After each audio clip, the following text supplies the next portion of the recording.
Comment rebondir après avoir rétrogradé? Le message de notre sœur, elle dit, c'est pas facile, j'ai vécu ça et actuellement je me sens humiliée. J'ai honte même de parler parce que je suis prédicatrice et me voilà avec une grossesse. Je comprends ta situation, ma sœur, et tu n'es pas la seule. Sache-le, tu n'es pas la seule qui passe par cette situation. Je vais vous donner quelques points qui vous permettra de rebondir, d'enlever cette honte qui vous éloigne de votre Dieu, qui vous empêche d'être celle que Dieu veut que vous soyez. La première des choses, après avoir rétrogradé, quand tu prends conscience, parce que déjà le simple fait même de prendre conscience, c'est une grâce. Il y a des chrétiens qui étaient affermis, qui ont rétrogradé et pif, ils s'en fichent quoi, ils continuent leur vie. Donc le simple fait même d'avoir ce mal-là, d'avoir ce gouac-là, c'est le signe que le Saint-Esprit vous aime. C'est le signe que le Saint-Esprit, il veut encore avoir une relation avec vous. Donc, quand tu prends conscience que non, je suis une prédicatrice, non, j'étais la servante de Dieu, la sœur qui parlait toujours de Jésus-Christ, quand tu prends conscience de ça, va devant ton Père. N'écoute pas cette voix parce qu'il y a toujours cette voix qui va te dire, mais toi, tu ne mérites même pas le pardon de Dieu. Mais toi qui parlais de Jésus, H24 là, toi qui parlais à la chair, qui dansait, qui sautait là, c'est toi qui fais ça. Il y a toujours cette voix là qui va te rappeler ce que tu faisais avant. Ma soeur, mon frère, n'écoutez pas cette voix là. Allez au pied de votre Père, dans ta chambre, dans ta maison, où vous voulez. Seigneur, et vous dites, Seigneur, je te demande pardon, Seigneur. Je te demande pardon. Pardonne-moi, Seigneur, d'avoir rétrogradé. Pardonne-moi, Seigneur Jésus-Christ, d'avoir répondu au désir de ma chair. Pardonne-moi, Seigneur, ô roi des rois. Je savais, tu m'avais prévenu parce que, en général, quand on rétrograde, on ne va pas mentir sur le Saint-Esprit. Dieu, parce qu'il nous aime, il nous prévient toujours. Donc, tu ne vas pas accuser Dieu. Tu vas dire, Seigneur, pardonne-moi. Je reconnais que tu m'avais donné des signes. Je reconnais que tu m'avais interpellé d'une manière ou d'une autre. Et je ne t'ai pas écouté. Pardonne-moi. Donc, tu vas devant ton Père et tu te répands. Tu te confesses, Seigneur, Dieu sait que tu es retombé, mais dis, papa, je reconnais que je suis retombé dans la fornication. Je reconnais que je suis retombé dans l'âle. Je suis retombé dans la masse. Je suis retombé dans la POL. Je reconnais. Dis ça à ton Dieu. Et tu dis, Seigneur, je te demande pardon. Je prie que tu aies compassion de mon âme. Je prie que tu me sanctifies. Je prie que tu me relèves. Tu relèves ma tête. Seigneur, je prie que tu viennes te mouvoir en moi. Esprit Saint, viens me convaincre que tu m'as pardonné. Mes frères et sœurs, toi par exemple, pasteur, ne te dis pas que parce qu'il y a une grossesse qui est vraiment visible, qui montre que vraiment tu es tombé dans le péché, donc ton péché est trop waouh. Il y a des gens qui ont fait pire que toi. Et souviens-toi à la croix, qui est-ce qui a été sauvé? Un meurtre. On ne dit pas certains mots ici. C'est lui qui a été sauvé entre lui et toi. Qui est méchant, qui est plus méchant? C'est lui. Mais Dieu l'a sauvé, donc Dieu t'aime. Qu'importe ce péché, Dieu t'aime. Quand tu demandes pardon à Dieu, il faut croire que Dieu t'a pardonné. Parce qu'il y a toujours cette voix-là qui va te rappeler que non, avec ton année de conversion, là, non, Dieu ne peut pas te pardonner aussi facilement. Donc Dieu t'a pardonné. Quand tu finis de prier comme ça, souvent la vraie liberté, c'est le fait de parler. C'est le fait de se mettre devant les gens et parler. Surtout dans le cas de toi, ma soeur, qui était prédicatrice. Franchement, ton épanouissement, ça viendra du fait que tu te mettes à la chair malgré ton péché et que tu rendes témoignage. Parce que regarde, tout le monde, même si peut-être que tu ne vas plus à l'église, mais il y a forcément certains membres de l'église qui te voient. Donc, va rencontrer ton pasteur ou un responsable de l'église. Parce qu'il y a des églises où on n'a pas la facilité de parler au pasteur. Où tu rencontres un responsable et tu lui dis, ah, voici le péché que j'ai commis. Lui, il sait que tu as péché, hein, et tu lui dis vraiment, j'ai à cœur de rendre mon témoignage. J'ai à cœur de m'humilier devant l'église. Et tu vas devant à la chair. Tu rends ton témoignage. Peut-être qu'il doit te dire, ah non, mais ce n'est pas la peine et tout. Des églises où je sais pas, où ils mettent l'amour de Dieu à gauche. Ils vont te dire, non, ce n'est pas la peine et tout. Insiste. Et s'il refuse, il n'y a pas de problème. Tu viens toujours à l'église.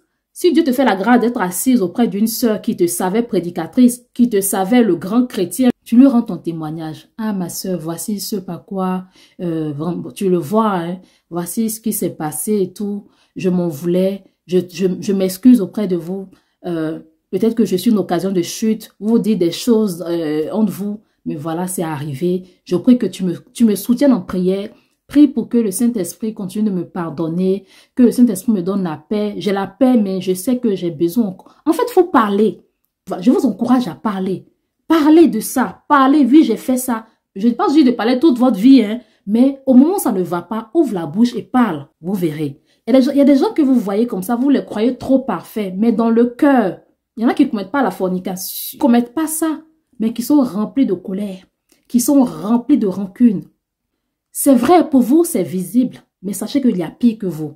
Et les péchés les plus graves, bon, tous les péchés se valent, mais je veux dire, les péchés même qui sont pire physiquement, c'est les péchés qui sont dans l'âme, des péchés qui sont dans le cœur. La colère, ça bloque des portes. La rancune, ça bloque des portes. Et dans nos églises, il y a plein de chrétiens comme ça qui parlent de Dieu, mais qui sont remplis de colère, qui sont remplis de blessures, qui ont de la haine pour leur prochain. Et ceux-là, comme pour eux, on ne voit pas à l'œil nu, ils vont se croire supérieurs. Tu t'en fiches de tout ça, ma soeur. Parle, parle. À force de rendre ton témoignage, tu seras libre. Satan ne pourra pas te... Satan, il arrêtera de t'accuser. La Bible dit, ils l'ont vaincu par la parole de leur témoignage. C'est puissant. C'est juste une simple phrase, mais il y a de la puissance dans cette phrase. Ils l'ont vaincu par la parole de leur témoignage. Oui, j'ai commis le péché. Oui, j'ai rétrogradé. Mais je me mets devant ces gens et puis je dis, oui, je reconnais que j'ai rétrogradé. Même si c'est dans le cas de ceux qui n'ont pas... c'est pas une question de grossesse. Mais tu sais en âme et conscience que... En fait, tu fais semblant. Tu as rétrogradé. Tout le monde te regarde en tant que le respo qui nous donne des conseils ou la respo zélée. Ma soeur, n'aie pas honte de rendre ton témoignage à ceux pour qui tu étais un modèle, comme moi je l'ai fait. Moi, ce que je vous explique, à l'époque, quand j'ai rétrogradé, au début, je n'ai pas expliqué ça à qui que ce soit, mais c'est le Saint-Esprit qui m'a dit, va rendre témoignage. Et ça m'a libérée. Je suis choquée. Le nombre de messages que je reçois suite à cette vidéo. Il faut savoir qu'avant que je fasse ce témoignage en vidéo, je l'avais fait en écrit sur Facebook. Et des messages des gens de partout. Et quand je l'ai fait en vidéo, là, c'était pire. Donc, sachez que vous n'êtes pas les seuls. Je ne dis pas aussi que parce que vous n'êtes pas les seuls, vous devez vous réjouir. Ah non, je ne suis pas la seule et tout. Témoignez. Répentez-vous. Et puis, à chaque fois que Satan, il va vous culpabiliser. Parfois, il y a des sœurs qui ont fait, par exemple, 6 ans de char, quelque chose. Et quand elles tombent à la 7e année, Satan leur dit, oh, tes 6 ans de char, là, c'est 0, c'est nul. Chaque fois que Satan vous parle, parlez à votre âme. Parlez à Satan. Quand Satan te dit que, oh, 6 ans de chasse, c'est 0, tout est annulé parce que tu as rétrogradé. Dis Satan, arrière de moi. Même David qui était l'homme selon le cœur de Dieu, David a péché. Oui, ma soeur, tu peux te consoler avec. La Bible dit que Dieu a dit à David, tu es l'homme selon mon cœur. Mais David a péché. David a fait un grave péché. La vie de quelqu'un. Donc si Dieu a pardonné à David, malgré ça, Dieu a encore donné de grandes victoires à David. Il s'est encore servi de David pour faire des exploits. Oui, David a payé d'une manière ou d'une autre parce que suite à son péché, il y a eu le dé, quelque chose de son enfant. Et après, lors des combats, il y a eu des fois où il a été vaincu par ses ennemis. Mais Dieu s'est manifesté encore dans la vie de David. David a eu encore de grandes victoires. Dieu, il a béni sa postérité. On a vu l'histoire de Salomon. Et même Jésus-Christ, il est de la postérité d'une personne qui a failli un jour. Nous avons un Dieu de miséricorde.